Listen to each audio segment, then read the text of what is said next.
Yo, what up? It's me, DutyH. At nandito po ako ngayon sa Bangkok, sa Thailand. Today, sa video na to, may bago tayong re-review na cards. Packwoods yung pangalan ng brand niya and ang pangalan ng strain, Blueberry Muffin. 1 gram na disposable vape pens. At ang laman niya ay liquid diamonds na may kasamang live resin.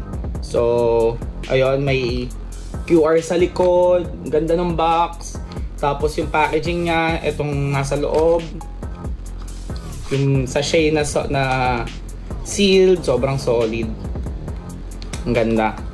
So, ayun. Tikman na natin mga boss. Yun lang. Let's go.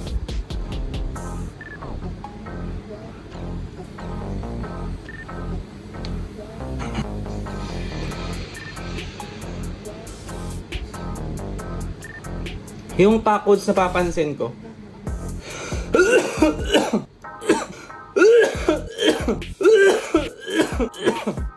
Medyo makati siya sa lalamunan na matamis.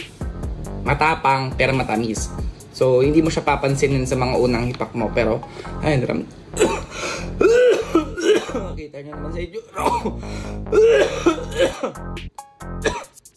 Labog na agad. Masarap.